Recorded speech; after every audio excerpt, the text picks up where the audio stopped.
webinars live, it's just buffering for YouTube.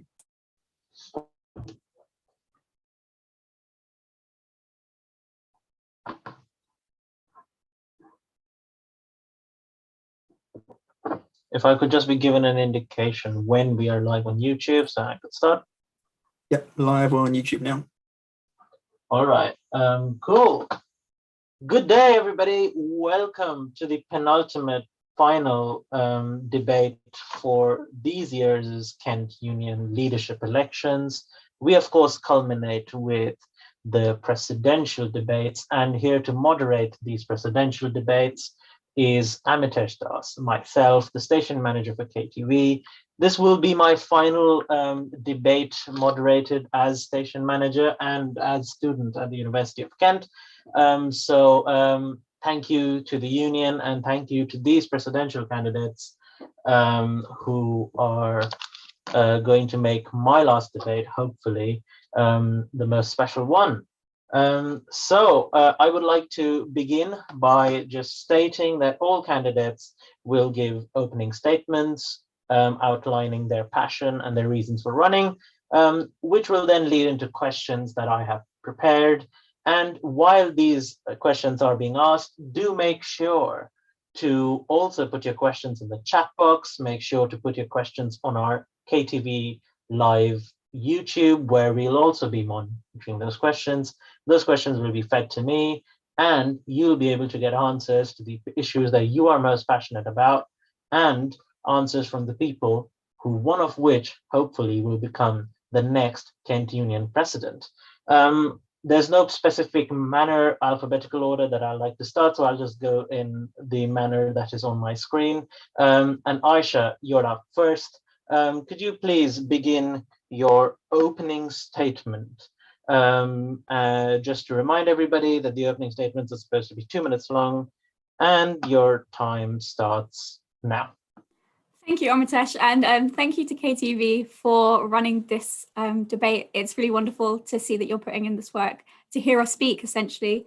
But I just want to introduce myself. My name is Aisha Dosanjh. I am a psychology graduate, a big on volunteering and charity fundraising, and human rights advocate and equality advocate. I don't know if I can quite use the word activist yet, but I'm getting there. So I'm running to be your next president as a result of my work as the current Vice President Welfare and Community. But I've also been really involved in volunteering with youth organisations since the age of 11 in secondary school, up until 18. And then I kind of got involved in Kent Union pretty much just through venue, if I'm honest, and couldn't join sports clubs because I missed tryouts as a result of surgery in second year.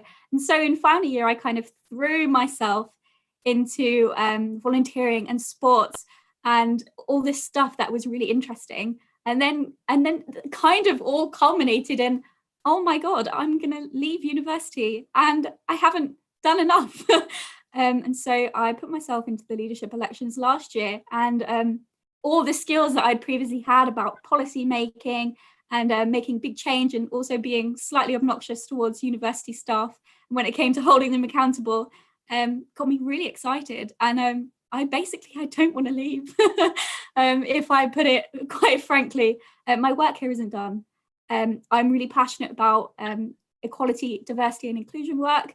And I really want to make university accessible for everybody and make sure that everybody is engaging and everyone is feeling supported. There's lots of students that this year have talked about how COVID has impacted them, and we can't understate that this year's team will be moving into making business as usual as best as it can be. So thank you for listening to me. Right, spot on, 2 minutes. Good job. Moving on to Zaid, you're next on my screen. Your 2 minutes for your opening statement start now. Hi everyone, my name is Zed and I'm running to be the next Kent Union president. I was a student representative for my course in first year, and I got approached by Kent Business School to basically restart the Medway Business Society. And I've been a president for that society for about 2 years now, consecutively. I'm sure you've seen my personality through my campaign on social media. If you haven't, check it out. But I'm a very multifaceted man. I'm a business management student at Medway, and I'm running for this role for one reason, plain and simple. We deserve better. The past year has been full of uncertainty and, frankly, a lack of communication from the university. I know how angry I am with how we've been treated this past year, and I'm certain every single student feels the same way. We deserve better from the university, and we deserve better from the union. My past 2 years at Kent have really been an eye-opening experience to the institutionalized issues at the university. The mental health and well-being support services are not adequate. The transparency and communication from the union and university are not adequate. And the lack of support from marginalized groups, such as BAME students and LGBTQ+ students, is not adequate. It is simply disappointing. These issues are not something that can be brushed under the rug. Now more than ever, we need change. You need and deserve a leader who will truly be a champion for change and make sure real results are achieved. Some might see my approach as too optimistic, but hopefully this debate will reassure you that everything I envision for the future of the University of Kent is well within the realm of reality. I will not be told that these solutions are unrealistic. I will not allow the students to be ignored any longer. I will not allow the senior leadership team to continue exploiting its students. It is completely and utterly unacceptable. The student issues are not ones that can be ignored. I have a passion and a strong personality it takes to challenge and hold the senior leadership team accountable. I will fight for you, with you, to build a better future for this university and lay the foundations for the future at Kent. We deserve better, plain and simple. If you think so too, vote Z on March 11th. Right, thank you so much. Another 2 minutes spot on opening statement. Moving on next to Rianne. Am I saying your name right, just for clarification? Yeah, Rian, sorry, it's a Welsh name. Rian, no worries at all. Your 2 minutes for your opening statement, Rian, start now. So, like a lot of students at the university and practically everyone in this chat, I'm really angry about the last year. It's been such a tough year for students, and on top of a pandemic, it's not good enough to have a university that doesn't support you 100%. Students are feeling dissatisfied, students are feeling let down. Myself as a student who's had to go through the last year, it's not good enough. There's problems with the union, there's problems with emails not being replied to. As a network chair, I understand that. Most of my projects either get pushed back or forgotten about altogether. Support is lacking, funding for sports groups and societies has completely disappeared. It's just not fair to make students go through probably the worst year of their life and not offer them something that they're happy with, especially for the money that we're paying. So I'm here because, again, like many of us, I'm passionate about making the changes students want to see. I know that I'm the person to do that, and I know of my capabilities. I'm proud of myself for getting this far and putting myself up. My passions drive that. And I'm just angry, and something needs to change, and I know that I can be that change. So if you're feeling angry and left out, then I totally understand and sympathize, and I'm here to work for you. Right, thank you so much.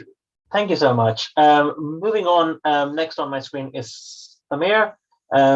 Should I say Samir or should I say Sam? Either or works. Okay. Yeah. Do you want to start? Yeah. So your time for opening statement, 2 minutes. Start now. I'm Sam. I'm a third-year student of War and Conflict Studies in the School of Politics and International Relations. You deserve better. For too long, we've seen a revolving door of candidates who offer you the world yet change nothing. The union has been swept aside by empty words, and I'm here to steer us back. I stand by my 10-point plan and create objective change. This union over the last year has not represented students. They've lacked transparency during the COVID situation, and they need to be held accountable for their actions. I'm a strong leader and I demand change. I will not bend to it. I will break towards it. If you want a strong leader, then I'm the person for the job. Right. Okay. Thank you so much. Moving on to Tolu. Tolu, your 2 minutes start now. You're on mute. That's fine. Your 2 minutes start now. Good evening. My name is Tolu Shomoye, and I'm running to be president, fundamentally because I want to be part of the change required at the University of Kent. I'm looking to amplify student voices, create an inclusive culture, and support the needs of students.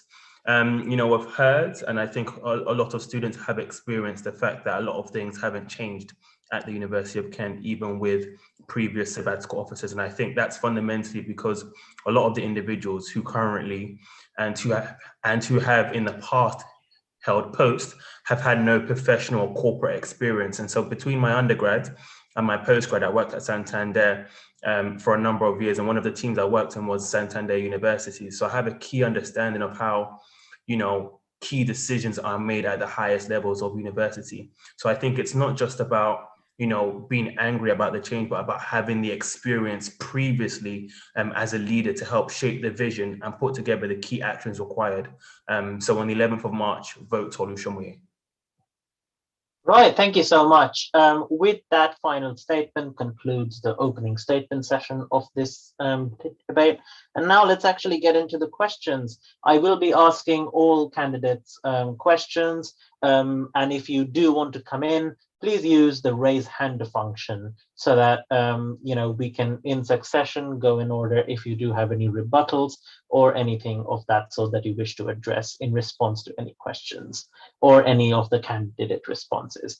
My first question to everybody across the board is, what do you think is the most important issue currently faced by Kent students? If you were to nail it down to the most important issue at your heart. I'm going to start with Zaid on this one. So I think the biggest issue currently that we face, right, is transparency and communication. That is the majority of the problems within this university. The university itself does not actually convey what they are doing. Big thing right now, students are angry about where their money is going. They have been charged thousands and thousands of pounds for an online education that frankly isn't worth it. It truly is not worth the money we are paying. Yet we don't see a single report on where that finances have been spent. We don't see where they go. We don't see where they're actually being invested in. And at the end of the day, we get a response from the university that, oh, it's been a tough time for everyone. I understand that, but we deserve that transparency. As adults, we should be treated like adults. We should know that where we are investing our money and putting ourselves under financial risk to educate ourselves, we should know where that money is going. Because the university last year was in loss for £60 million. And then this year, in the 2019-2020 report, they've somehow made a profit. And that is from the exploitation of students. Simple as that. And I think that's the biggest issue we need to actually face. How are we going to make sure students know where their money is being spent? And how are we going to prove to them that the university isn't mishandling their finances? So just to be clear on that, are you saying that the profit made in the 2019-20 report, just for the clarification of everybody, there has been a net movement of around £72 million this year, exactly, which has led to a net surplus in the 2019-2020 academic year.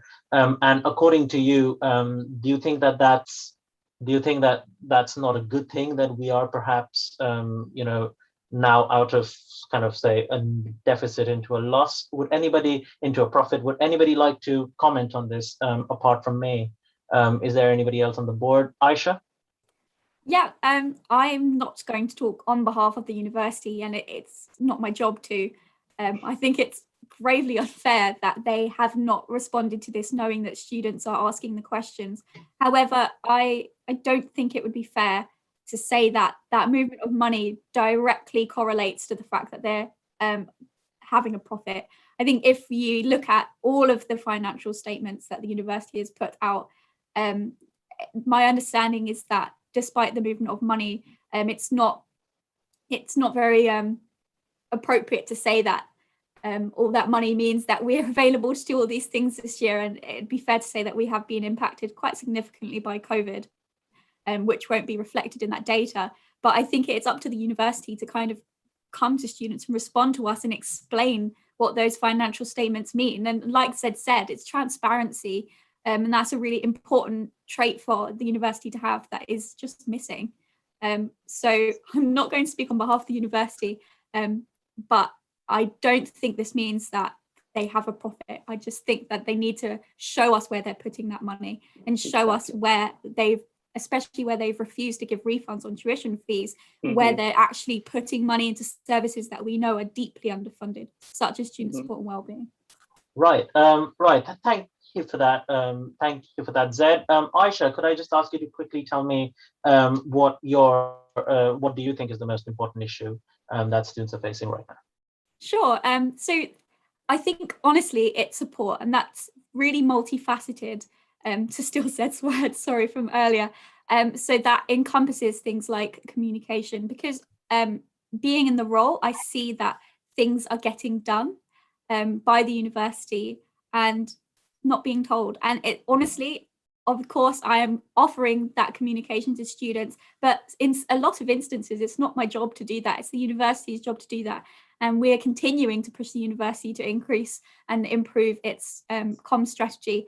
However, it also means supporting our underrepresented student groups, such as women who are minoritized despite making up a large population of students, BAME students, disabled students, LGBT students, students of faith, and of course not forgetting students who are in financial instability, who people seem to forget about and seem to think, especially that international students are somehow rolling around in cash.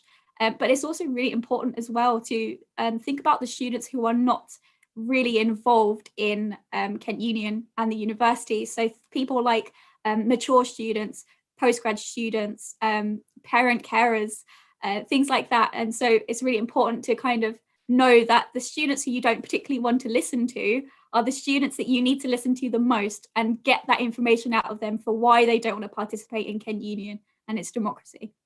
Right, thank you so much. I'm going to move on to Rian. What do you think is the most important student issue out there? Zai kind of touched on this in his points, but although the university is a community, primarily it's an educational facility, and as a student myself, I am so upset that I'm paying the same amount of money that I did last year for learning that's not up to standard. When I didn't attend my lectures last year, the lecturers would tell me off and say, it's not good enough, you need to come to the lecture, the recording isn't good enough, you can't just watch the recording back because you won't get the same out of it. So why am I paying £9,000 to do exactly that? And students and teachers aren't held to the same standards. We get extensions because of the hard times that we're going through, and students are thankful for that. But we're still expected to meet deadlines. But when lecturers and seminars don't send back work on time or mark in time, then they're let off the hook. It's just upsetting that students are having to do learning from their homes, and also learning from homes where sometimes it isn't practical to learn from. You might have an upsetting home environment, you might have people who are sharing the same room as you, you might be an international student who doesn't get the timings right for lectures and seminars. It's just not good enough. And I know online learning is an essential part of this. It can't happen any other way, but it just needs to be happening better. And primarily, I feel like a lot of frustrations from students are stemming from the fact that they're paying the same amount of money for something that is inadequate.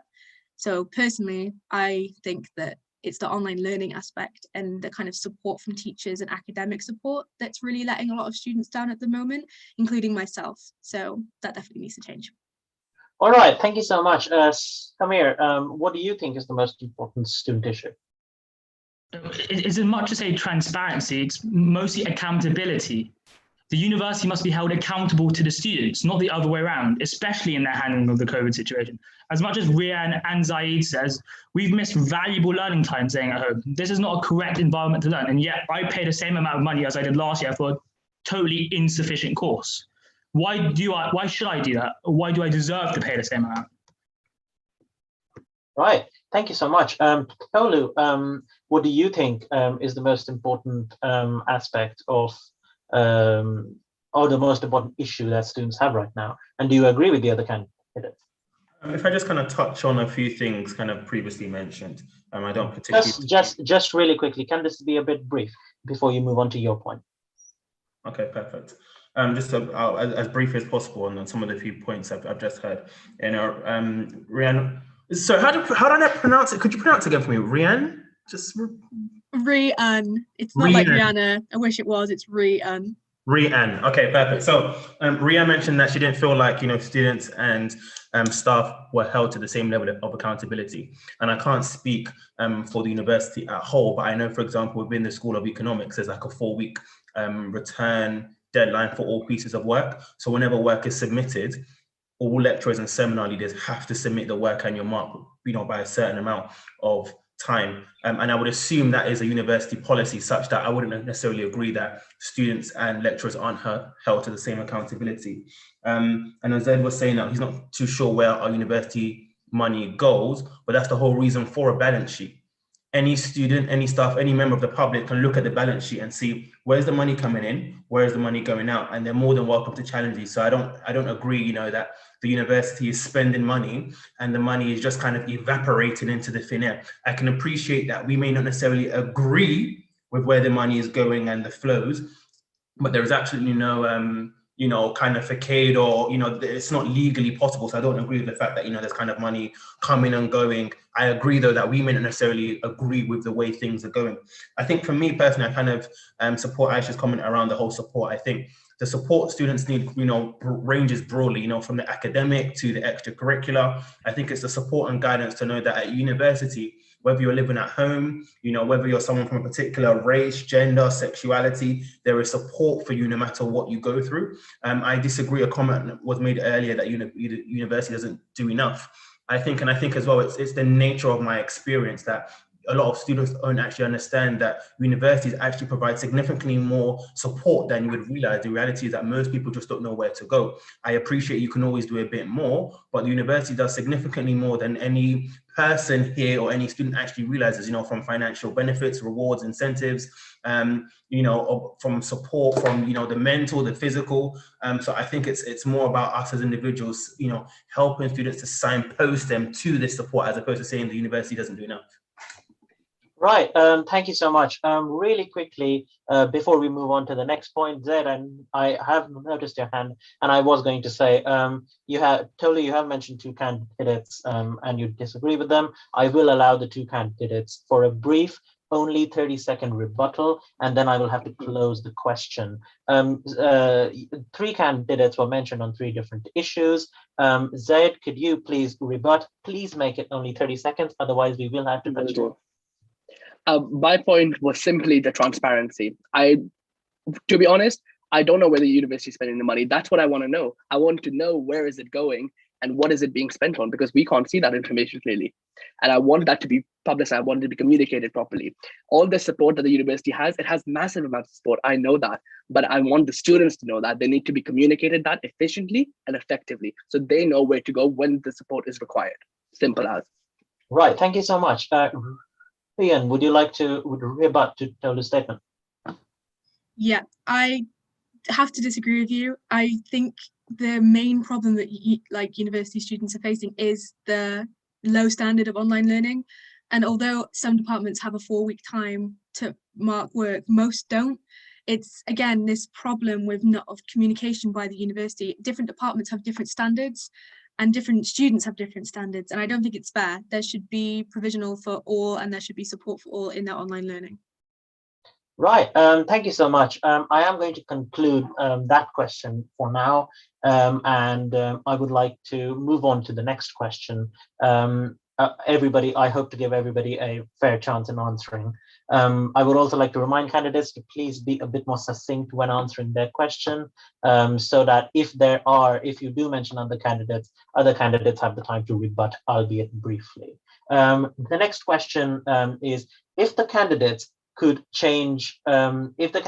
kind of change one thing about how the union is corresponding with its students, how the union is collaborating with its students, what do you think that way should be? So the issues around communication, and how do you think you're going to get these disengaged students who aren't being communicated as well from with the union? How will you change that? I'm going to start with Samir on this one. Firstly, I think last year when I went to vote, I was bribed effectively to vote with getting a donut or other things. That is not the correct way of doing it. Students are disenfranchised partly because they don't know what the union does for them, and secondly, because of the candidates that run themselves. Broadly speaking, the candidates here have the same policy ideas. Yes, there's nothing that differentiates them on that. We need change, and that needs to be a radical change, not a change that, I want to do something. They have to demand that sort of change. Just for clarification on there, you say that you were bribed to vote. Could you just explain this a bit more? What do you mean by that? I think I can't remember if it was a donut or a cupcake or something of that like that. It bribed me to vote. I wouldn't have voted if I didn't get that. That's not the way to get people to vote. It's treating like children, really. Vote and I'll give you sugar. Right. Thank you so much. Tolu, I'm just going to give you a brief 20 seconds to respond to that before I move on. Sorry, just briefly off the back of something Samir just said, we all go to the same university, we're all experiencing similar issues, and so it would make sense that our policies and the things that are important to us would be similar. That's just common sense. All right. Okay, I'm going to close on, okay, fine. Samir, quickly, 10 seconds. I think that's a problem. The union stagnates because policy is the same. There's no radical new ideas to change it. It's just similar. That's why I'm different. So I'm radical in what I want, I suppose. It's true. Maybe we should all just become radical students. I'm sure that will be positive for the Right. I'm just going to remind I'm just going to remind everybody that this is not a to and fro conversation. This is a debate. I have to ensure that other candidates get the right to speak. So I will have to cut this conversation short. Please do voice your concerns in the future questions coming up. Rian, so sorry. What do you think is the better approach to making sure that students can effectively be communicated with when you're in the union? So I'm the chair of Women's Network, and I feel as if the union doesn't utilize network channels enough. If you're involved with a network and you're following them on social media, you're obviously passionate about those issues that the networks are talking about. The union should be driving through those networks to get issues out to the students who follow them, and especially on unique issues. So, for example, LGBT issues go through the LGBT network. They can distribute it through their followers. It halves the work of the union, and it's a more efficient way of collecting data, of getting out the word, of helping people understand issues. If you do them through these well-established networks, you're going to have a better feedback system. And as someone who is the head of a network, I really understand that and I advocate for it. Right. Thank you so much. Aisha, what do you think is the most effective way to communicate with disengaged students? Thank you. I just wanted to kind of go off what Rian said about the networks. They're a brilliant structure that we've had for a little while, and I'm the support officer for 5 of our networks that directly correlate with protected characteristics. There we go. Can get it out of my mouth. And so those have been working brilliantly, and they're amazing at getting feedback. But the issue is that there aren't so many people following them and not realizing, and I'm sure the Women's Network, you'll agree, has perhaps not gotten the engagement it would have had if it was promoted properly. And so what I wanted to say is that I think at the moment, our communication very much relies on the fact that people will be engaged in Kent Union. I think becoming a sabbatical officer made me realize how many people it is don't actually know what we do on a daily basis, what we stand for, things like that. And I think a lot of university staff don't even know half of the time as well. And so it's really difficult to kind of push yourself when people don't actually know what they're voting for. And I guess the real issue is that we rely too much on student groups. Student groups are amazing, but there are people who are not engaged in those. We know that disproportionately BAME students are not involved in our student groups. We know that disabled students are not involved in our student groups. We know that parent carers, PGTs, all these students, mature students, commuting students, don't get involved in activities as much. And so there needs to be sort of a drop-in and out kind of way to get involved in some of the activities we do, whether that's having shorter term projects, things like that, just to kind of cultivate a sense of belonging and being introduced into Kent Union, instead of feeling like you need to be putting a lot of work in as a key volunteer. Right. Thank you so much. Said, if you could also elaborate briefly on what do you think is the most effective way of communicating and improving the communication with students? It's a great question. I want to start off by personally saying that I'm a midway student, right? And to this day, I actually do not know what Kent Union has done for me. I know they've made decisions. I know they've done a lot that have directly impacted me, but I've never heard of anything. I haven't really understood okay, they're putting out these policies, they're doing this student group is, this event is going on, any of that, I haven't seen it. That kind of sets us aside, even though we're part of the same university. Kent Union covers me too, right? The biggest thing is actually engaging with these students, making sure that you have the strategy in place. So having forums, right, with disengaged students, having forums with marginalized groups such as BAME students, LGBTQ plus students, disabled students, having these conversations with these people and really making sure that they know what Kent Union is there for. We're not just a building on the side of venue that's kind of there for decoration. No, these people actually work for you. And at the end of the day, you need to utilize social media. Social media is our most powerful weapon when it comes to engaging disengaged students. We can reach out to anyone and everyone on campus, but it depends on how much effort you really put in. Simple as. Right. Thank you so much. And with that, I'd like to also Sorry, remind. can I ask a question as well? Because I didn't actually answer the question. Really quickly, yeah. I think the best way to engage students personally, I think, is from a school perspective, firstly, and then from a second point perspective would be clubs, societies, and student groups. The reason why I think first and foremost schools is because everybody at university belongs to a school. And so whether you're engaged or disengaged from Kent Union or the political sphere, the information should feed through to you from your school representatives, from your school ambassadors, such as myself, from the head of your school. And so first and foremost, whether you care or not, if all information is distributed and empowered through schools, then everyone gets that information. Secondly, through sports clubs, societies, and networks, because I think those people are more likely to be engaged. Those people are more likely to be part of a society and an established network. So I think I would take those two approaches. So empowering schools to ensure that you encompass all students, whether they're engaged or not, and then societies, networks, to engage those that are fully engaged.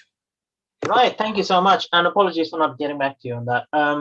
Moving on, I'd just like to remind all our viewers that we are accepting questions, and I'm going to move on to some of the questions that were asked on our social media and Zoom attendee channels. One of the first questions is pointed at Samir, but I would like to open this out to the entire panel. So starting with Samir, but eventually everybody, how would you approach managing relationships with the university? Would you compromise to get things done? Starting with Samir, please. I don't compromise. I want to hold the university accountable to all of its actions, as much as all of the union presidents and vice presidents, all of them have to be held accountable to the university and the students. And I live on a motto that I'd rather break than bend, and I stand by that. All right, Tolu, I saw your hand raise up. So I was going to answer the question. I didn't have anything for Samir. Yeah, no, that's fine. I think from my end, I think it's important to understand that compromise is a part of life. From Trump, Biden, Obama, some of the most powerful people who have ever lived, they have had to compromise because that's just a part of life. I think, from my previous experience, I think the best way to manage those relationships is first and foremost to understand what we want, understand what the student priorities are and what's important to students so that we have a firm compass of where we're trying to go. I think then it's trying to understand, the rebuttal, or to understand whoever we're engaging with, where they stand, so we can kind of see where the two of us can come together. Because fundamentally, the students' priorities have to balance the needs and the agenda, whether it be of, the university, whether it be, institutions that we're engaging with. So just kind of understanding where the middle ground is and sticking to that. Right, thank you so much. Said, do you have a rebuttal or do you have an answer to the question? Could you please unmute? Sorry, a mixture of both. Okay, yeah, I'm going to give you 30 seconds for that. Okay, so for me, I know how important it is to work on the basis of mutual respect, right? These people who are in the senior leadership team, they've been there for years and they know how the university runs. You can't just come in and say, I want to change this, I want to do this for the students, I want to do that. They'll laugh at you, they'll laugh at your face. And at the end of the day, you want to have a serious conversation with them, a frank conversation with them on how you could improve. If you come in there with a lot of, just demands, they're not going to do anything. You need to come in with feasible, real solutions and show them that you have done your research and show them that you are the voice of the students. They want that opinion, but they want it in a respectful manner. And that is the only way to go by it. Otherwise, nothing will ever change. And you will be left with a leadership team that does nothing and changes nothing. Thank you so much. Aisha, you've of course had experience of talking to senior leadership teams and things like that. And so have you in your experience as, a youth political, person who kind of works with these organizations. I'm going to give Aisha a chance first to just elaborate a bit surrounding her experience with that, and then Ian. Aisha first. Thank you very much. Yeah, you put it perfectly, really. So obviously, I have got a very good relationship with a lot of university staff and the staff here at Kent Union, and they've been very supportive. What I would say is that my current role, I would not be talking to the same stakeholders.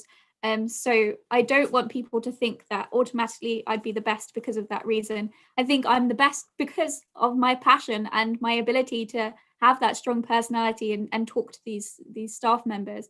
I think what I would say is that a lot of these university staff graduated a long time ago. They don't come into contact with students a lot, and they graduated and went to university at a time where we did not pay 9,000 or 18,000 for tuition.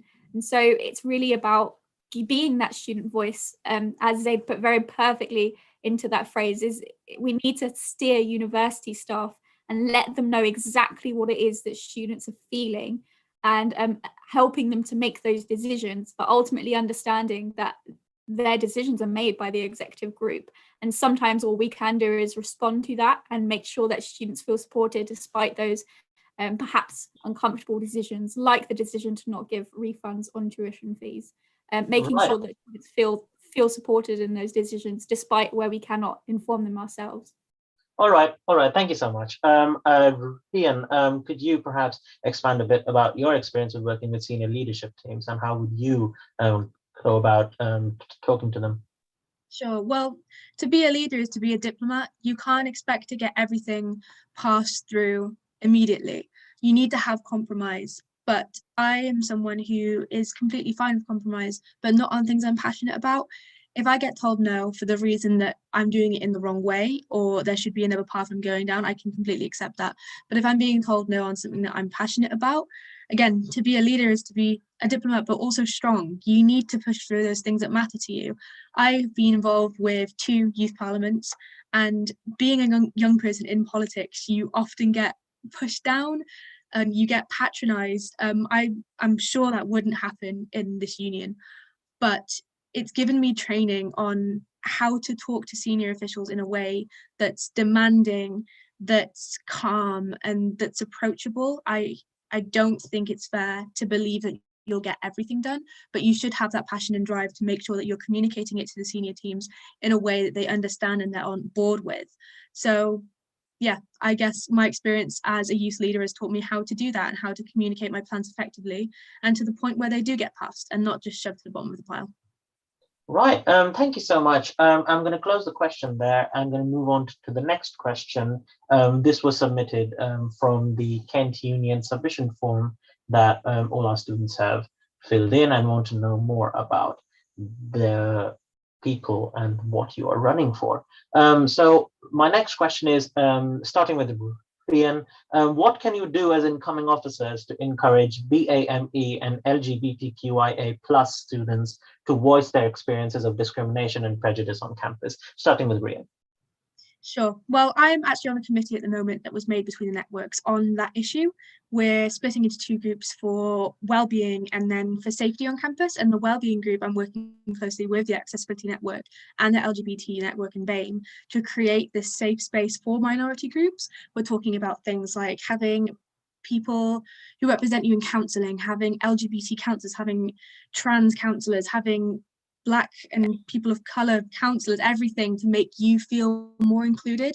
And I think the best way to do that, again, is through the networks. You have this group of well-established, passionate people at your disposal.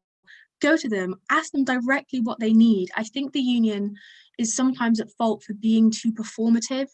There's all these great posts on Instagram about Awareness Month and Awareness Week and the history behind these issues, but where's the action? You need to have those awareness posts and follow it up with substantial action It's not good enough to have these minority groups in the background. They need to be at the forefront of every single policy that's passed by the union. It's not good enough to add them in afterwards. It's not good enough to pass a policy and then consult them on what they think about it. It's their mandate and their right to be involved in that policies and in the change that's happening in the union. And there's perfectly good disposals at your, there's perfectly good networks at your disposal to help you with that. So I don't know why the university isn't doing it. That's my wholeheartedly my passion, to involve minority groups in a way that puts them first and not as an afterthought. Right, thank you so much. Sam, Samir, would you like to also elaborate on what you would do to encourage BAME and LGBTQIA+ students to voice their experiences? I especially know, as a member of the BAME community, how hard it's been, especially during coronavirus. I'd love to create a bilateral conversation with members of the LGBTQ+ society, the BAME network, and work directly in them to understand why they don't vote, firstly, and secondly, how best I can serve them and their needs. It's important that we have these conversations, especially with networks. We have a large amount of societies here which tender to every sort of notion that people believe in, all their thoughts, and we should use that as union members. All right, thank you so much. Could we move on to Tolu, please? Now, I had just a quick question just to clarify for Samir. I think he made an Instagram post that was quite suggestive and I think quite offensive actually to a few people from the LGBTQ community. But now you're kind of referring to, bringing together the BAME and that community together. So could you just kind of clarify that? Right. Just before I give Samir the chance to answer, because that was a personal question, could I just remind candidates that this needs to be a civil discussion, and while questions can be asked and are encouraged to be asked, please do frame them in an appropriate manner. Not to say that that's anything that you didn't do, Tolu, just in general, just something that I thought we should be reminded of. Samir, your 30 seconds on that. Sorry, that's a perfectly fine thing. Yes, I made a meme about that, but by making that meme itself, I acknowledge the existence of these groups. Am I not? Yes? If I didn't acknowledge the existence of those groups, I would be directly insulted them other than poking a slight little jab at them. There's nothing about offense or anything. It's acknowledging that they exist. I acknowledge your right to believe anything you want to believe in. Actually, I don't really care. Right, thank you. I am going to move on to Zaid, but please, Zaid, please can you answer what you would do as a precedent to ensure that BAME students and LGBTQIA+ students are being represented on campus? Mm-hmm. These are some of our most marginalized groups on campus. I know how difficult it is for BAME students, and I appreciate the work of the BAME network and the LGBTQ+ network. They do amazing work, don't get me wrong. But majority of the students who are part of these communities don't actually get involved because they're scared, because they don't know how to. We need to hear their voices. These people don't see the representation within the union. They don't see the representation within the university. I don't know if you guys know, but only 85 lecturers in the whole of the UK are Black. That is unacceptable. We need these representations within our lecturing team, within our union, within every part of the university. Simple as it's unacceptable for us to put them aside and treat them like they're second class. They deserve to be heard and they deserve to be listened to. Simple as, like, if you want to have a conversation with them, you need to have an open forum, an open discussion where you can understand how they're feeling and what issues they're going through, and then come up with real feasible solutions that will support them. Because at the end of the day, if you don't do that, you're really just being performative. As Rian said, the union is being performative. It needs to have real action alongside these performative actions. Right, thank you so much. Tolu, please can you answer the question about what will you do to ensure that BAME and LGBTQIA+ members of our university are being heard and their calls to whatever action they would like are being responded to? Yeah, I think the key point has been mentioned, and fundamentally, I think it is all about representation. I think not just these two groups you've mentioned, but when you look at groups in general that are marginalized, whether that be, mature students or people from a disability background, what you find is that when they look at Kent Union, when they look at their lecturers, when they look at the senior leaders of the university. They don't see people who sound, look like them, move like them, act like them. So I think it's really about educating students that not just, at the University of Kent, whether you be in Canterbury, Medway, Paris, or Brussels, but if you look at the university body in the UK, there is a broad range of individuals, and I think it really is about really tapping into the societies and the networks, particular to those groups, to see what we can do and how we can really highlight the keys that these students may be going through. Right, thank you so much. Lastly, Aisha, what would you do for BAME, LGBTQIA+, and other minority groups on campus? Thank you very much. This is very important to me personally, as I am a member of the BAME community. I'm a non-Black person of colour. I'm a member of the LGBT community. I'm also disabled. So those are usually not things that I feel very comfortable talking about, but it was really made me feel as though I am that forgotten student that the university always talks about as like a second thought, and so really it is about encouraging students to feel confident that they will be listened to. And so we have reporting structures at the university, and they are sometimes used, but it would be fair to say that not a lot of people do actually know about them. So if I could ask all the listeners to think about Inform Kent, have you ever used it before? Do you actually know it exists, for example?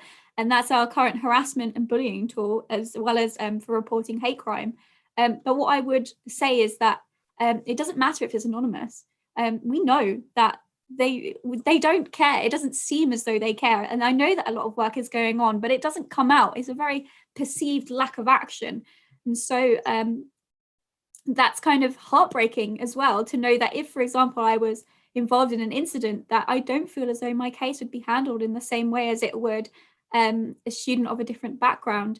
But I also think, as some of the other candidates have mentioned, it is really about representation. And one of my points is to try and improve the diversity in the university and student services. And I have been directly involved in doing that as well. I was on the interview panel for the 2 new BAME mental health advisors at Student Support and Wellbeing. I've been directly involved in diversifying campus security staff, and I'll be on the panels at the next 2 panels for those. So I think I'm not just trying to do these things, I am directly involved already in doing them, and I'd really like to continue my work to do that and continue telling staff at the university that this is something they really need to care about, changing ways, for example, not just recruiting internally, recruiting externally, so that we're not recycling the same white, cisgender, straight, able-bodied staff. And that's not to be that person who brings up all these things like it's the oppression Olympics. These are lived experiences that we have.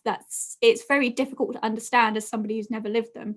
So we need to get those people involved, even if just to show the students that we actually care about what you have to go through on an everyday basis. Right. Thank you so much. Zaid, I'm just going to give you a quick 20 seconds. Thank you. I simply just want to build on that, because I want to say reporting is a massive thing. If you have transphobia, homophobia, racism on campus and you report it, you want to see real disciplinary action. It's not just something I reported it, that's it. You want the university to react and make sure that this is a safe space. There's no point in having danger spaces and all of these other things that will kind of destroy the values that this university is built on. We are a university of inclusivity and diversity, and we need to be treated as such, and we need to make sure that the students know that we are there for them. Simple as. Right. Thank you so much, Ian, and then Samir. Quickly, 20 seconds each. I would just like to add, I'm also working closely with networks on reporting tools like Inform Kent. I had a meeting with Becky Wyatt, who's one of the senior officials on support and wellbeing, a couple of days ago, and I'm working with the Women's, Respect the No, UN Women, LGBT and the Accessibility Network to make changes to the Inform Kent tool. I completely understand why it's so important, but it's very flawed. So yeah, just putting my word out there, I'm working on it. Right, thank you so much. Samir, quick 20 seconds. In response to Zaid, those who look for equality and freedom will get neither. Those who want freedom and over equality will get both in quite high regard. My danger spaces are merely positions for freedom of speech and liberty for all in their position and their opinion. Right, Aisha, I believe you have a response to that. Sorry, I don't know whether it's just that maybe the captions, the subtitles weren't incredible, but I just wanted to pick up on that point. Without equality, we don't truly have freedom. I mean, it depends what your understanding of freedom is, but it definitely isn't me being called a racial slur on the street, you know? So I understand the freedom to express yourself, but that doesn't mean you can just have no accountability. And so I understand that's probably not your point, Samir, but it would be really useful to elaborate on that. I am going to give Samir a chance to elaborate on that very briefly, and then I'm going to move on to Zaid for another 20 seconds. Samir first. No, it's not for racial slurs. People keep asking me this. Is it for racial slurs? Is it for fascists or other people who believe in other things outside of normal political spectrum? No, it's merely for academic intellectual sparring for students of different courses and ideas to understand the truth about one. Talk about philosophy, talk about economics, talk about politics. That's just a space on campus, like Speaker's Corner of London, as I've said many times before. That's all it's meant for. Right, thank you so much. Zaid, briefly, please. I'm going to let Samir however he wants to describe his gender spaces. That's said it. I want to clarify one thing. There's a very fine line between free speech and hate speech. And when you cross that line and it infringes on the rights of students to live safely and to function safely on university, that is when it gets dangerous and that is when it is unacceptable, no matter what. And for that, you need to ensure that the university and the union support students who report, support students who make a claim of bullying, harassment, racism, transphobia, homophobia, all of this. You need to ensure real disciplinary action. If not, you're going to foster a culture of hate. Simple as. Right, right. And with that, I would like to conclude that question. And moving on to another Kent Union submitted question. The question is surrounding international students and why should international students specifically vote for you, and what would you do for international students? I'd like to start off by asking Tolu that, and then I'll move on. I think the reasons international students should vote for me, I don't think is dissimilar to those who are not international students. And I think I'm running because, you know, I really want to get involved in the political sphere of Kent Union. And given my previous experience with being on my youth council, with working at Santander University. So for example, we spoke about earlier about, you know, the relationship with individuals and how do you kind of foster that relationship as a president. And I've literally sat in rooms with the VC and had one-to-ones with VCs of various institutions. So I understand, you know, understanding that, you know, a university, for example, the intrinsic nature of university is such that decisions are made slowly because of the very structure.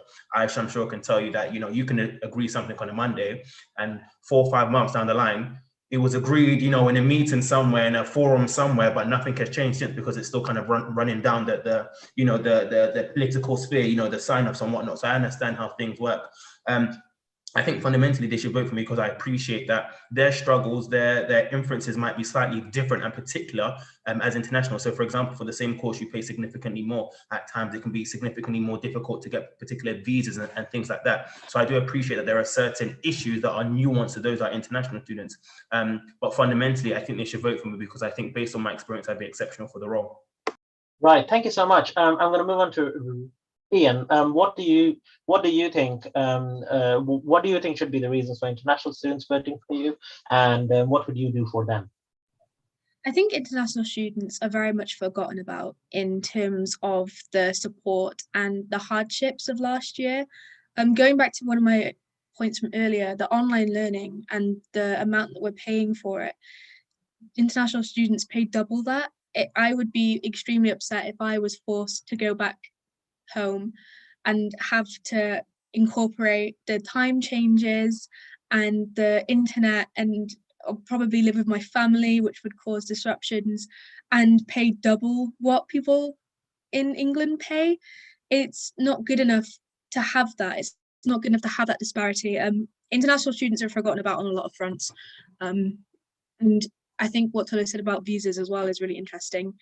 There isn't consideration for special circumstances or the difference in immigration laws, anything like that. It's just a very forgotten group of students, and that's not fair. As someone who was willing to move away from their home country and their family to go to a university that they chose especially, and then to be let down by said university is just a really big insult.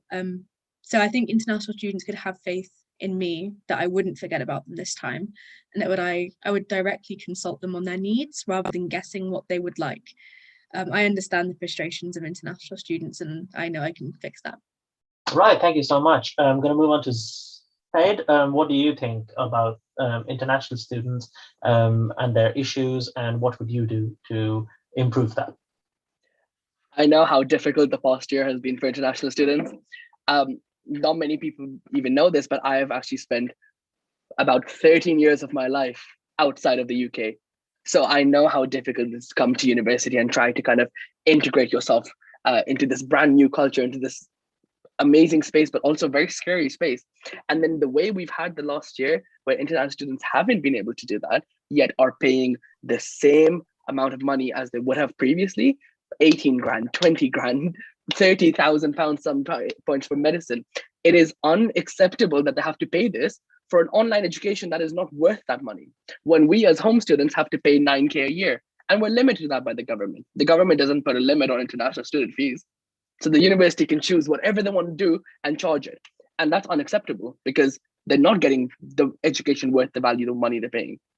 And they need to really be involved in this conversation. There needs to be an open and direct communication with international students and really try to understand what their problems are and how can we help solve them? How can we help them feel more at ease? And honestly, provide them with some compensation for the year that they've had as well, because just even thinking about my 9K and how it's gone to waste.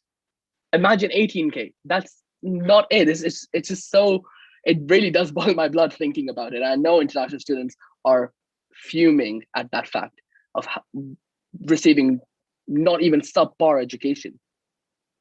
All right, That's cool. Thank my you so 2 much. cents.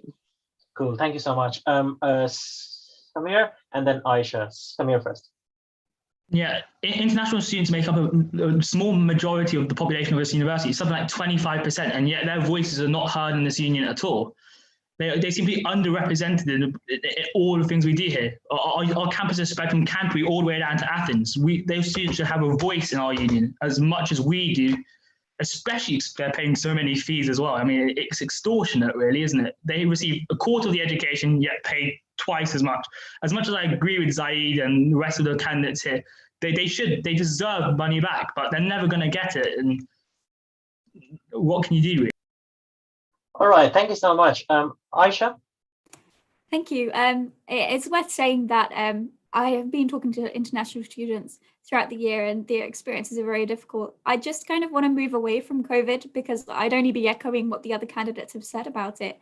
I guess it's important to know that once we are elected, the likelihood is we'll hopefully be out of this mess, at least in the UK.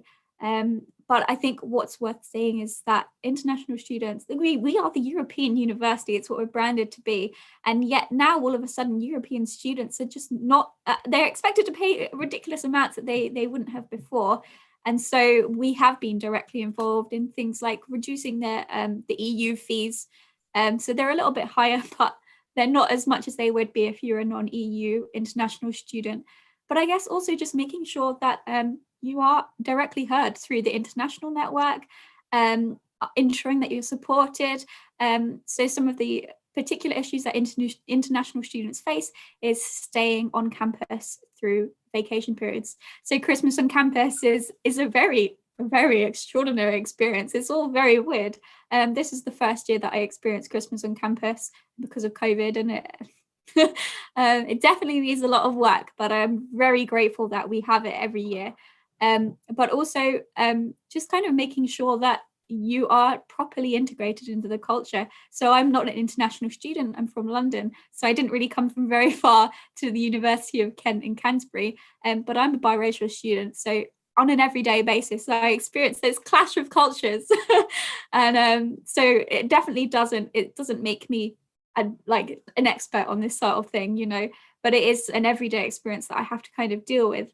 And it's a very interesting perspective to have, I guess, and make sure that international students are supported throughout their time here, but also where there are culture clashes in particular things. I know there's been some issues when it comes to particular cultures around sexual assault reporting, making sure that those people feel particularly comfortable coming out and talking about those things, and ensuring that they are as safe as they can be, and so that they don't encounter things like being outcast from society, from their communities at university, and making sure that they do have our support, maybe if they don't have their familial support, and ensuring that this is your family as well. So whilst you're away from home, you have that sense of belonging here at Canterbury campus and Medway campus as well.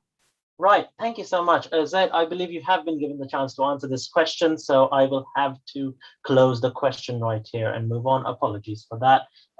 One of the final questions that we have is again from the Kent Union submission form, and that is based around current campaigns and what your experience with current, say, media campaigning, because of course all of you have been using social media a lot to kind of bring your campaigns forward. What do you think of the current kind of campaign and the current kind of correspondence that has been made in your experience, and how would you bring that social media experience to your kind of role if you get elected as a Students' Union president? I am going to start with Samir on this one. I mean, I run my campaign slightly differently to the rest of the candidates. I have got 10 points instead of merely running on why I'm the best candidate. I'm not the best candidate because I've done these things. I'm the best candidate because I will fight and I'm tenacious in what I want, especially when it compares to student priorities. So regardless of the backlash and all of the other things I've had for releasing these points, I understand the worthiness of using social media. So many people are on it. Most of the students will have Instagram, Snapchat, or Twitter. It's a brilliant tool to use to get your points across or have policies. Even the union, if it uses it effectively, it could increase turnout in these elections. Right, thank you so much. Thank you so much. Said, would you like to respond to this question as well? So I am really part of the generation who uses social media. I think I'm glued to my phone 24/7. And that has been seen through my campaign because I'm always active. I'm always doing something. I'm always on social media. I think that will reflect massively if I do get elected as president. One of my biggest things was transparency and communication, and majority of that will come from social media. If elected, I want to be continuing that conversation, give students a weekly update of what I've done, because I'm not going to be elected and paid 20K a year to sit there and not do anything. The students want to see what I do and they want proof of what I do. They don't want to just somehow randomly see a page on the website that says, oh, this is what they've done. No, I want clear updates throughout. And social media is our biggest tool. The campaign I've had so far has been very much focused on positivity, optimism, integration. I think Medway has been kind of ignored in this overall debate in a sense. We haven't really understood what we can do for that. And to integrate the campuses better of Canterbury and Medway, you need to really utilize every facet you have, that be social media, student groups, GKSU, all of these things. You need to use what I have done in my campaign to integrate both campuses. I think that shines through. Right, thank you so much. I'm going to move on to Tolu. What do you think is your experience with current campaigning, and how would you bring that experience to your role if elected as Student Union president? I think my current experience has been quite positive. I've never really been the biggest, on social media myself personally, but I definitely see the advantages of it. I think in terms of, the role should I be elected, I think social media does play a part in engagement, in giving out key pieces of information to students. But I also think it's important to be realistic and to kind of merge that with kind of key priorities that may arise throughout the course of the year. And I think that just kind of comes with experience. So for example, Zeda just said that he'd want to have like a weekly update, but I'm sure Aisha would tell you that you can have weeks where nothing substantially really happens. And if you were given a weekly update, your update will literally be nothing really to update. So I think it's also about balancing, the use of social media and updates to just, realistic priorities and saying, okay, these are the key things coming up. And as they kind of come up, we can inform you. I think it does go beyond the social media element of things. So I do appreciate that, a lot of students may not necessarily go onto the student website to look at particular updates, but investors do, lecturers do, and there are still a lot of students and potential students to University of Kent who will access that information. So I also think it's about looking at the broad spectrum of things and not just being someone who can make cool TikToks, for example. I definitely think that plays a part, but I think it's important for us to understand and not to dispose of the more formal professional forms of communication we have, such as email and their like. Right. I am going to give Zed a chance to respond on that. Only 20 seconds, please. And then I'm going to move on to Rian and then lastly, Aisha. But first, Zed. Thank you. For me, I completely disagree with that. Even if you haven't done anything in the week, you should still give an update. The students want to know. They like, if I knew what my Kent Union leadership team was doing, I'd be a lot more at peace, because I'd be like, okay, at least I know where they're going. Let's say you haven't done anything that week. Tell them, okay, I am planning out my meetings for next week. I am bringing up these points. I'm going to be focusing on this. That update is necessary. Even if it reaches a small minority of students, you need to provide that information, because transparency is essential to have the success of the union, to make sure that students know what you're doing and know what the union is doing for them. Because otherwise, what's the point? Right. Thank you so much. I'm going to move on to Rian on that. Rian, what do you think of the current experience as a campaigner? And on top of that, how would you use this experience in your time if elected? Online campaigning is a lot different to in-person campaigning. In-person campaigning gives you a lot more of a personal feel. I mean, you can have conversations and obviously see people's facial expressions and feel more connected to them. But social media is an absolutely great way of reaching people, and very effortlessly. I'm always so impressed by our generation with their capability to mold social media into something positive. There's always something on my Instagram about a petition I can sign, or something I can get involved in, or something that I should be learning more about. I go on Instagram every day and I come away learning something new. And that is absolutely brilliant. And I think the university and institutions of education can utilize that, but it needs to be done in the right way. You can't have these bland, kind of wordy updates going out to everyone, because like I said, everyone's on their phone 24/7. If you're just constantly scrolling and you see something that's it doesn't appeal to you, you're just going to go straight past it. It needs to be adapted in a way that suits this generation, something quick, something that you can just get the point of straight away. So weekly updates, it doesn't need to be this long paragraph, it just needs to be a few bullet points that students can share around really easily, maybe just a video of someone chatting. But the power of social media is an absolutely incredible tool, not only for activism but for communication. So going forward, I think the university really needs to up their social media game and make it something that's interesting, not just something that's a black and white thing that it's associated with the union, or therefore it must be, boring, don't want to click on that. It needs to be adapted in a way that can be utilized and it can be shown how much power it really has. I'm really behind using social media as a way to get students more engaged and more excited about what's going on. Right, thank you so much. Lastly, Aisha, what do you think about your experience campaigning online, and how would you bring that to your role if elected as president? So social media campaigning for the leadership elections this year has been very intense, I think is a good word. Social media is actually very exhausting for me personally, but as lots of other candidates have said, and I don't particularly want to repeat them, it's really good at getting information out there, specifically where we are now having an intake of 17-year-olds. These people were born in 2003 and 2004. That is terrifying. It makes me feel really old. But these are people who are using social media in different ways, and where we're being digital natives really, and that use of social media in different platforms is really changing quickly as well. I've seen the university's TikTok page. I saw it a couple of weeks ago, and it was very interesting to see how that's working. But I think a lot of people now, especially during COVID-19, have probably come to learn the term doom scrolling. My understanding is that it's when you just kind of scrolling aimlessly through Instagram, and I often find myself doing it.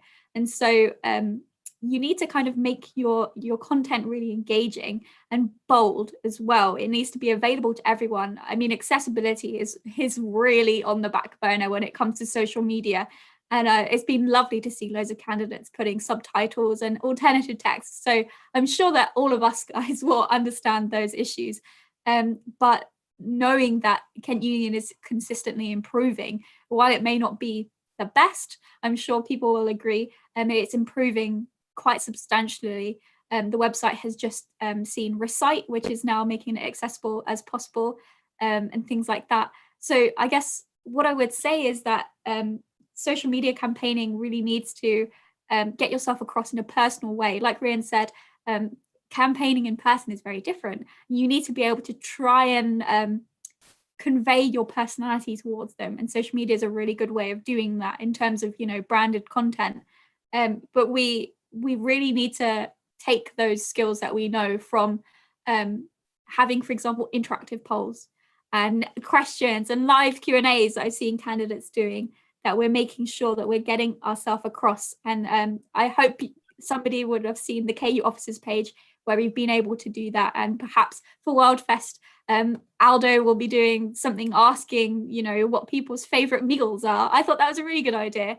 And just, you know, maybe asking people what they're doing over the Christmas holidays and just getting that interaction out there. And I feel like because I am quite a loud personality and I like talking to people a lot, despite how exhausting it is, it's really nice to have those light touch interactions with students that ultimately get them involved in the big things that we do as well. Right, thank you so much. Thank you so much for your contributions until now.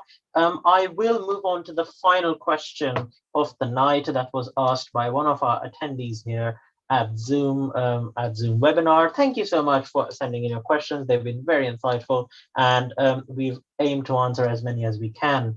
The final question for tonight: what is your understanding of the current support for universities from the UK government? And how do you think universities can best demonstrate flexibility in what is a broken national higher education system?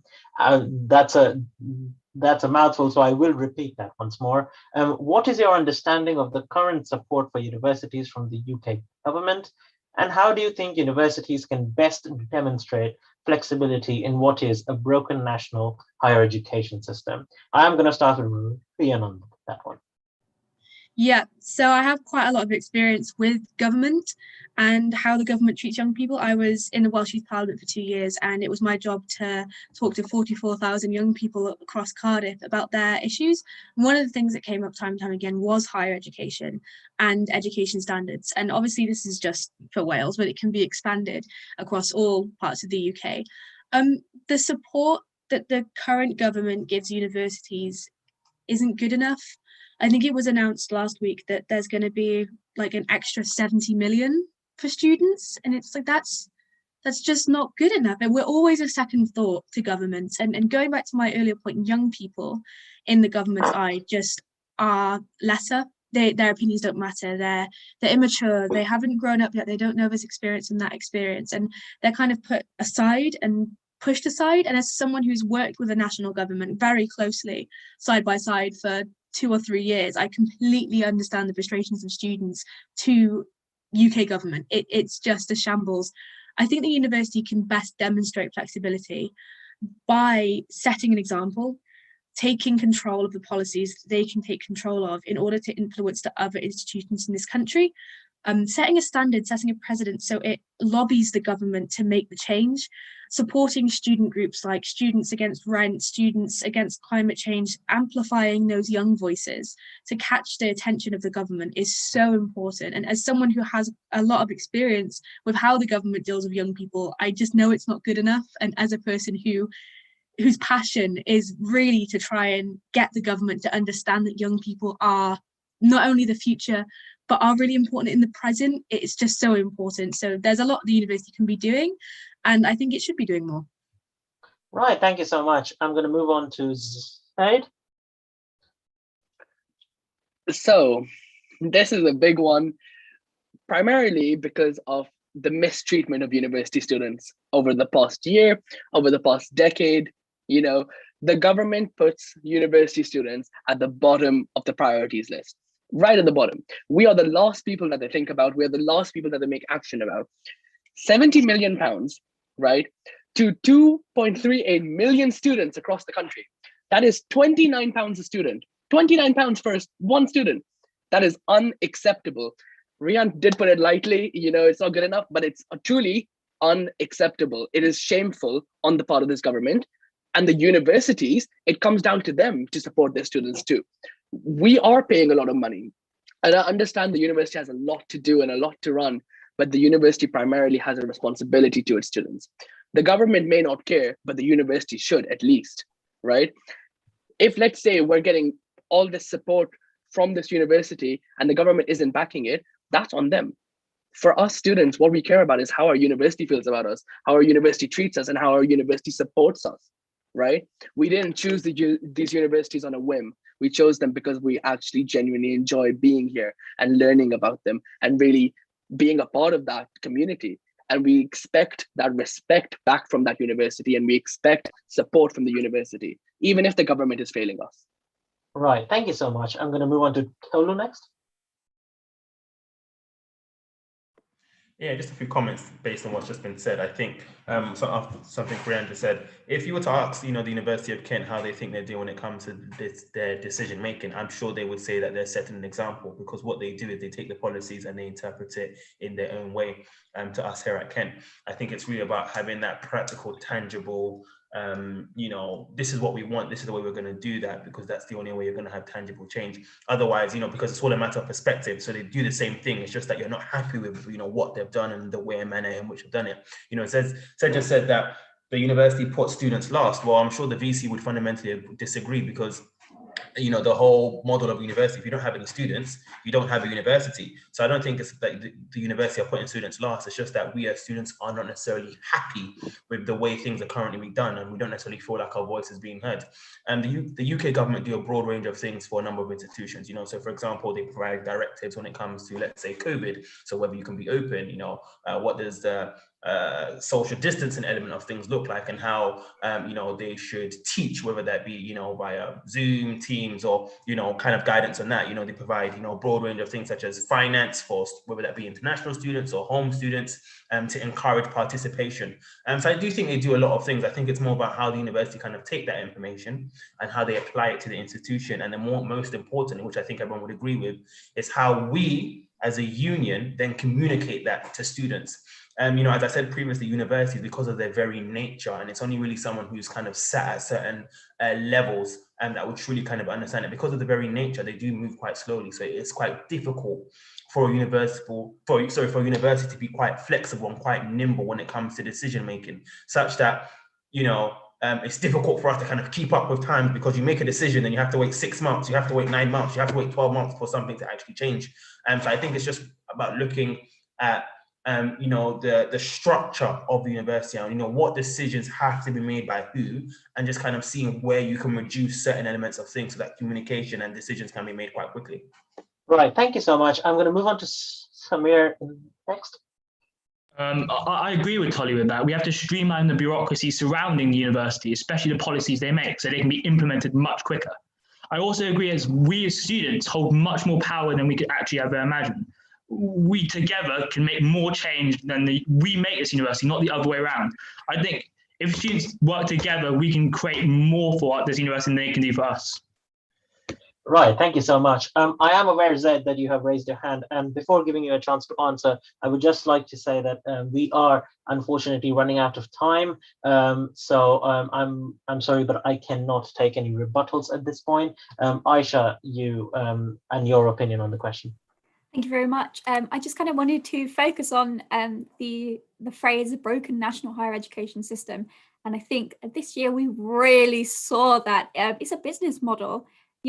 Of course it will be transactional, but ultimately we shouldn't just be fighting for refunds on tuition fees. We shouldn't be paying this much anyway, and so I've loosely been involved in some of those campaigns, such as United Students Against Fees. That's not exactly how it's supposed to, that's not what it's called. But involving yourself in the NUS and involving yourself in conversations with MPs is really what you have the power to do as a sabbatical officer, particularly as the president. And I have done that. I'm sure Pat will know that I have a very interesting relationship with Michelle Donelan, the current university's minister, and Paul Blomfield as well.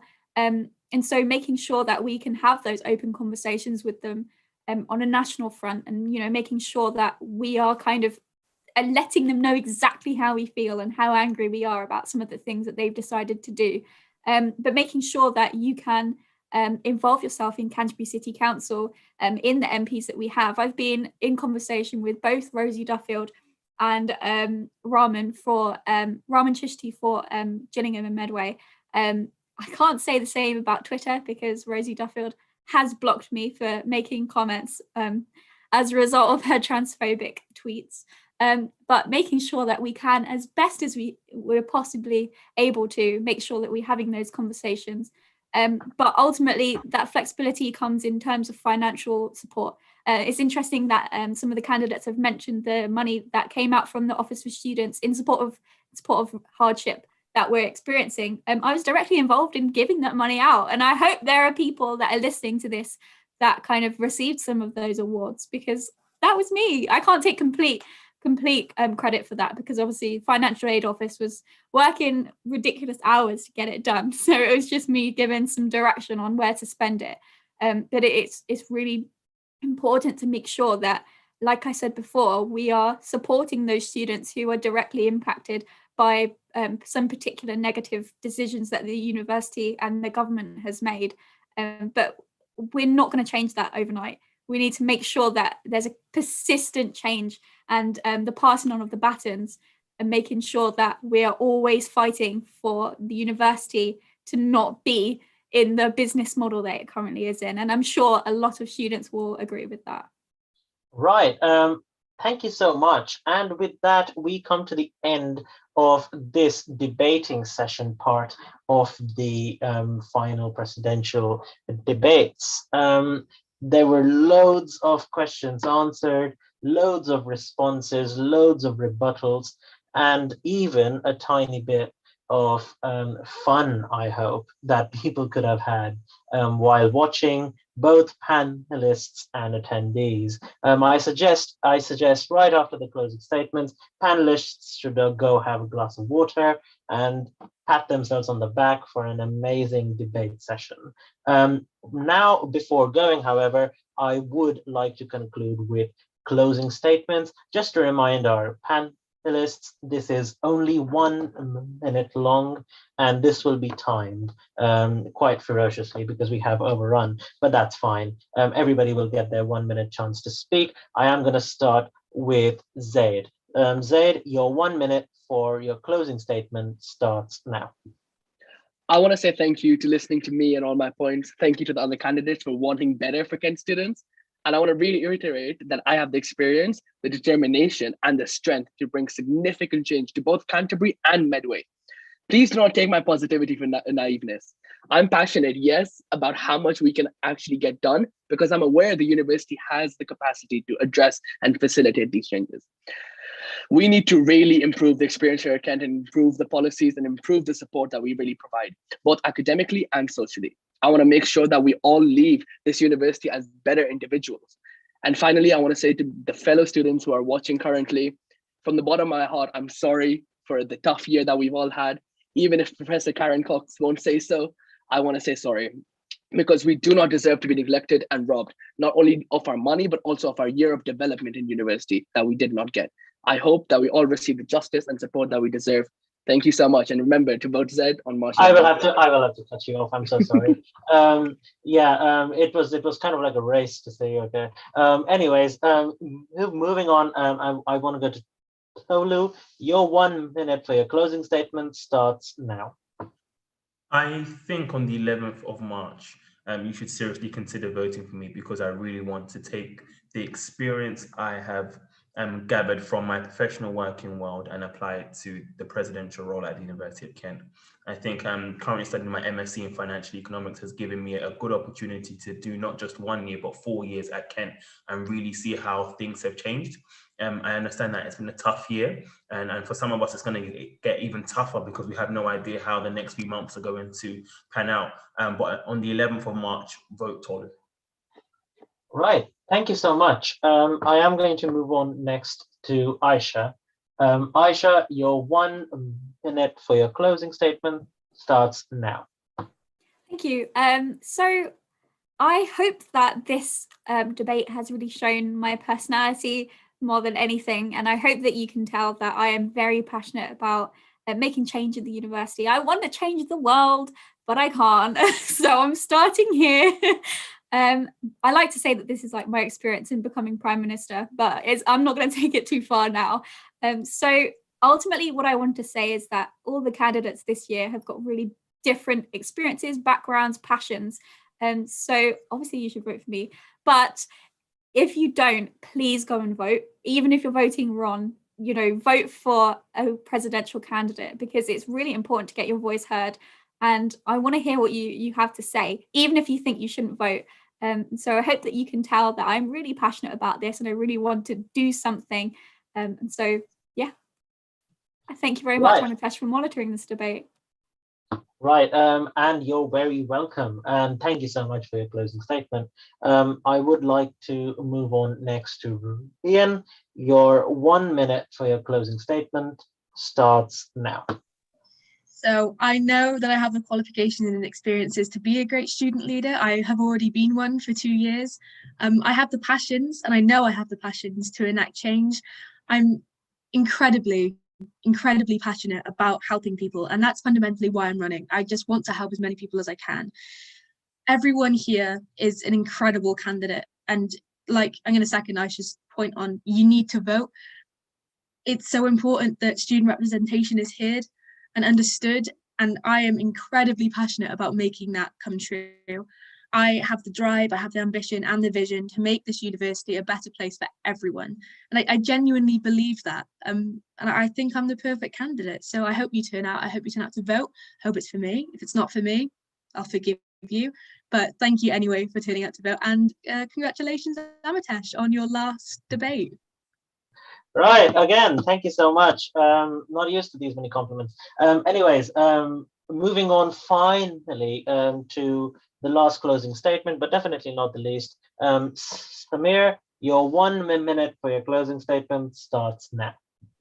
First and foremost, I want to thank you for providing a platform for all candidates in every position to stand on. And secondly, I want to say I actually never really wanted to stand for Kent politics at all, but I stand as an outsider, as much as you probably agree, but I want to be a wedge in the revolving door of these politics. I have the tenacity and drive to create change. I will not demand you to vote for me. I just provide facts and evidence, and that's it. I will bend before I break, and I stand by that in every situation. Right, and with that, we have concluded the presidential candidate debates, as well as all the Kent Union leadership election debates. Thank you so much to every single candidate who have spent their time with KTV and Kent Union, and in general on their campaigns to be the next faces of Kent Union's leadership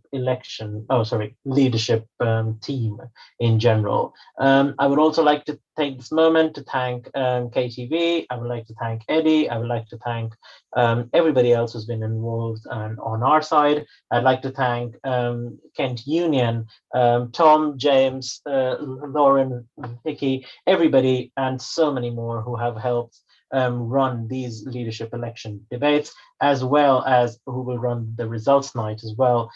Lastly, I'd like to thank all the panelists for taking the time today and for making my last debate at KTV a very special one indeed.